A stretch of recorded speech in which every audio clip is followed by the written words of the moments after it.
ये जितने भी इश्यूज हैं वो कहीं ना कहीं बीजेपी मानसिकता के तौर पर उठाया जा रहा है। अभी ही क्यों उठाया जा रहा है? 2014, 2019, 2022 तक क्यों नहीं उठाया गया इस सारे मुद्दे को? ये मुद्दे अभी उठाए जा रहे हैं। ये सवाल मेरा नहीं है, ये सवाल आरजेडी जदयू का है कि उनकी सरकार में ही ये सारे प्लान तरीका से मुद्दा को क्यों उठाया जा रहा है। इससे क्या बाबू के नारा पर उन्होंने कहा था कि पहले पीढ़ी के लोग मारे जाएंगे, दूसरे पीढ़ी के लोग जेल जाएंगे और तीसरे पीढ़ी के लोग राज करेंगे। उसी प्रकार पहले की पीढ़ी जगदेव बाबू मारे गए, लोग जेल गए और लालू नीतीश चांदी काटे, लेकिन अभी तक हमीद नगर परियोजना नहीं बन सका।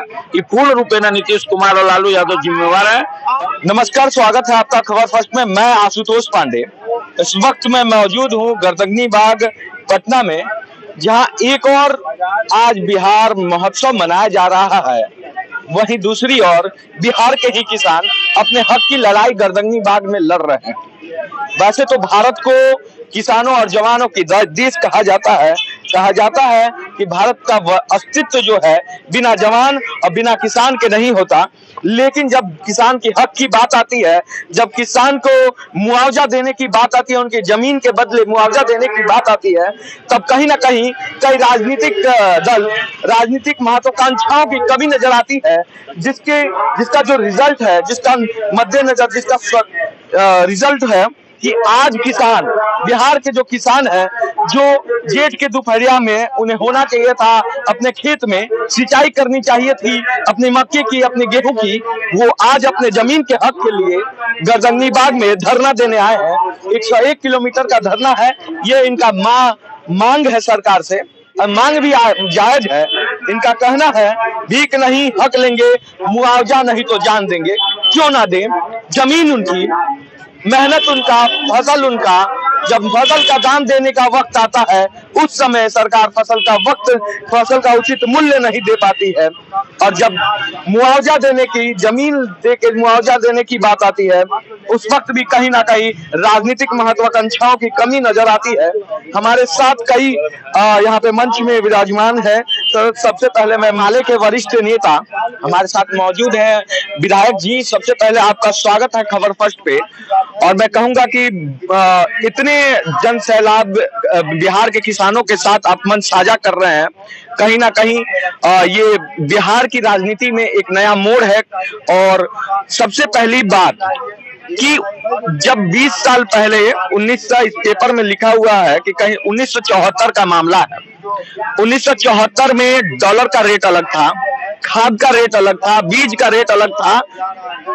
हर वस्तु आज के मुताबिक काफी सस्ती थी। तो 2021वीं सदी में उस रेट पे सरकार क्यों किसानों की जमीन लेना चाहती है? यही तो सवाल है किसानों का। किसान का ये आप लोग जान लीजिए कि हमीद नगर पुनपुन परियोजना अमर शहीद जगदेव बाबू का ड्रीम प्रोजेक्ट था, और इस ड्रीम प्रोजेक्ट को लागू करने के लिए सरकारें तो बहुत बनी, लेकिन वो ड्रीम प्रोजेक्ट लागू नहीं हुआ। जगदेव बाबू के नाम पर वोट बटोरते रहे लोग, लेकिन उनका जो सपना था वो सपना पूरा नहीं हुआ। तो किसानों के जो हित का जो उन्होंने सपना देखा था, उन्होंने अपने लिए सपना नहीं देखा था, अपने परिवारों के लिए नहीं देखा था, बल्कि किसानों के लिए उन्होंने सपना जो देखा था, उस सपना को पूरा करने के लिए सरकार को इच्छा शक्ति चाहिए। दूसरी बात हम ये कहना चाहते हैं कि अभी भी 1980 से लंबित है मामला, 1980 से लंबित है। उस मामला को हमीद नगर पुनपुन परियोजना को निर्माण के लिए सबसे पहला मांग है कि निर्माण हो।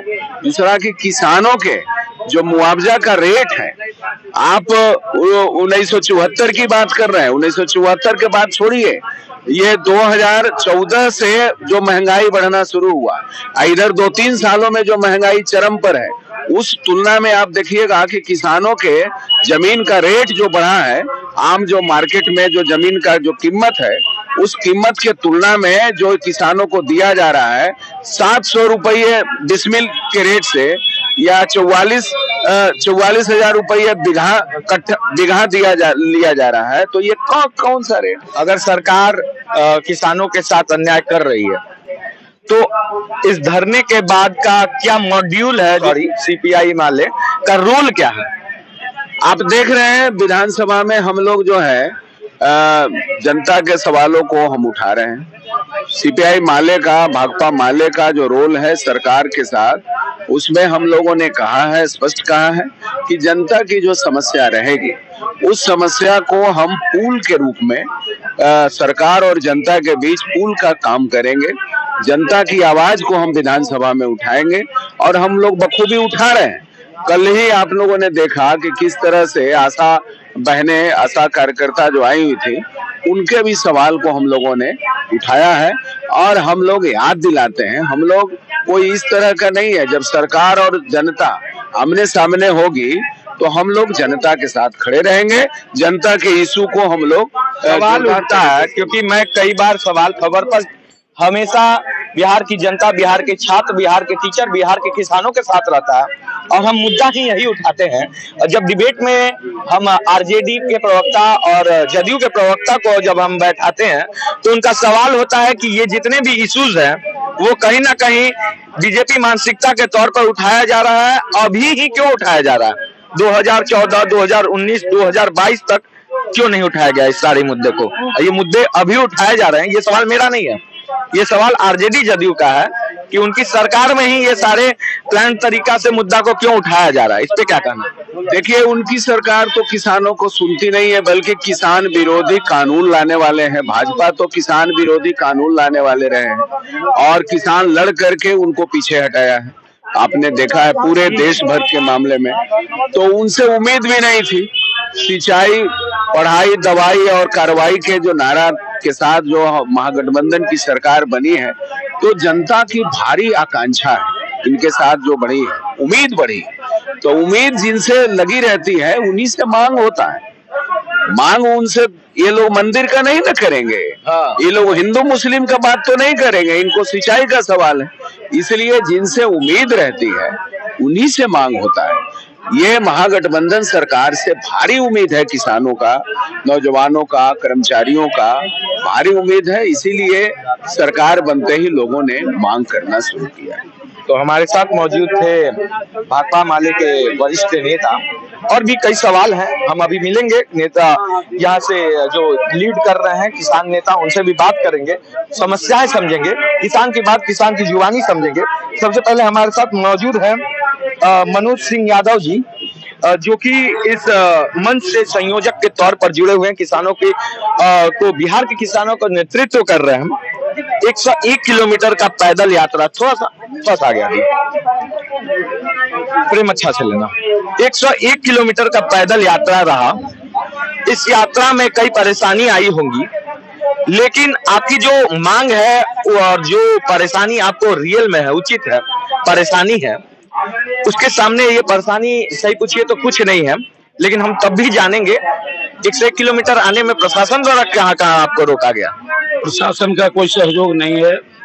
ये जो सवाल है, 5 सितंबर 1974 को सीने में गोलियां खाकर अमर शहीद जगदेव प्रसाद इस परियोजना के लिए शहीद हो।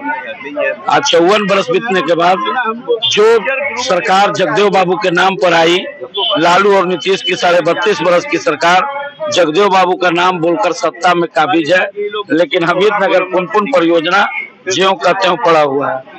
और ये बहुत दुख के साथ और आश्चर्य के साथ है कि जो जगदेव बाबू के नारा पर उन्होंने कहा था कि पहले पीढ़ी के लोग मारे जाएंगे, दूसरे पीढ़ी के लोग जेल जाएंगे और तीसरे पीढ़ी के लोग राज करेंगे, उसी प्रकार पहले की पीढ़ी जगदेव बाबू मारे गए, लोग जेल गए और लालू नीतीश चांदी काटे, लेकिन अभी तक हमीदनगर परियोजना नहीं बन सका। ये पूर्ण रूपेण नीतीश कुमार और लालू यादव जिम्मेवार है और इनके जो तेजस्वी हैं, उप मुख्यमंत्री हैं, हम लोगों को विश्वास है कि हमीदनगर परियोजना में किसानों को उचित मुआवजा मिलेगा। और ये जो 4 जिला, सवाल ये है कि आपको किसानों, जो आपकी मांग है, अभी आप गवर्नर से मिलने जा रहे हैं, तो सरकार से मांग क्या क्या है ये जनता, बिहार की जनता जानना चाहती है। बिहार के जो किसान यहाँ पे मौजूद नहीं है वो जानना चाहते हैं कि हमारे किसान बंधु, हमारे किसान भाई जो हमारी लड़ाई लड़ रहे हैं, वो उचित तौर पे कौन कौन सी मांग है उनकी और कौन कौन सी मांग वो मांगेंगे। गवर्नर से मांग है कि पहले तो इस किसानों को उचित मुआवजा दिया जाए और ये जो 54 बरस से अधर में लटका हुआ है, सरकार को निर्देशित किया जाए कि हमीदनगर पुनपुन परियोजना को लागू किया जाए। बंसी कुर्ता पूरे अरवल जिला, पूरे जहानाबाद और मसौड़ी तक पटवन करेगा। ये ड्रीम प्रोजेक्ट है। जगदेव फार्मूला पर नहर का खुदाई किया जाए। इसी पर 106 किलोमीटर हम लोग पद यात्रा करके आए हैं। देखिए, इन्हीं सब कई सरकारें आ गई, कई सरकारें चली गई। आप जगदेव प्रसाद की बात अगर हम राजनीति में करें तो उन्होंने किसानों के हक के लिए अपनी जान तक गंवा दी है। उनके नाम पे कई बार सरकारें बन गई। आरजेडी हो, जदयू हो, बीजेपी हो, किसानों की बात तो सब करते हैं, लेकिन जब हक देने की बात आ जाती है तो कहीं ना कहीं राजनीतिक महत्वाकांक्षाओं की कमी हर पार्टी को नजर आती है, हर पार्टी में नजर आती है। हम बात चाहे केंद्र की करें, चाहे बिहार की राज्य सरकार की बात करें, जब समस्याओं पे बात करने की बात आती है तो वो कहीं ना कहीं उनकी राजनीतिक महत्वाकांक्षाएं उन सारी हकों को पूरा करने के पीछे बाधा बनती है।